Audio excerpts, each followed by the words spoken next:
Hello everyone and welcome back to the top 10 Australian Cars Around Bathurst series. And today we're on to car number 2, which is the 966 Mini Cooper. This car actually won Bathurst in 966, which is why it's in the video. It's the only non-Australian car in the entire series. So it does have a fairly special place in this series as a result.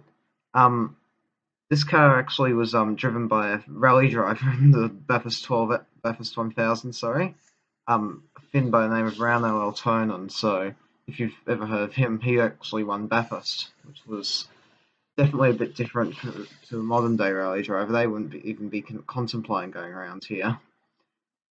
So Mini's probably also going to be the slowest car I drive, particularly for its homologation spec being so low, lowest class in the game. So got plenty of time to talk really. The Mini, it was launched in 959 and it got produced all the way until 2000, which is just evidence of the design genius in it. And well over millions were sold, and it's still one of the most iconic cars of all time. Guess the Italian job didn't harm its reputation either. So we're just coming up through the cutting here.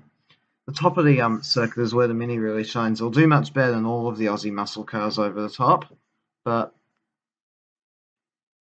we finally reached 60, so you can kind of tell about the acceleration of this car by my reaction. So, circuit definitely does look different from when the Mini would have won it, because for one there's advertising, and that would never have been a thing. A few more facts about the Mini. It's got small economical engine, very, very big interior space compared to the exterior space, and it's, as I said with that fact, it's really small, so it must be light and therefore fuel efficient, and that's what made it such a big hit in the 1960s. When people needed a small car for around town, this thing essentially killed the BMW iZeta. I don't know whether you class that as a good thing or not.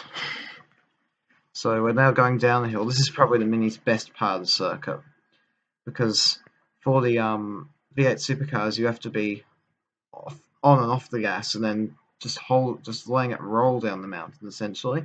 This one you can sort of be on the gas for most of the time, and that's much easier really to drive.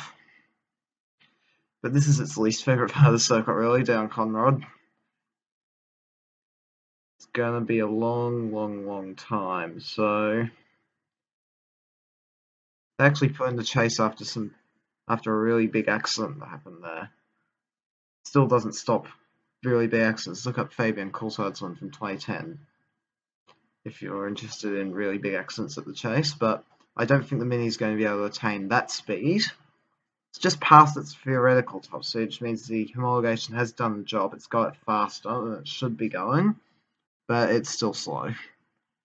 As we come into the chase, as you'll note, like most Forza circuits, there are tyre barriers there when there shouldn't be any tyre barriers. It's just a Forza thing to stop people shortcutting the circuit.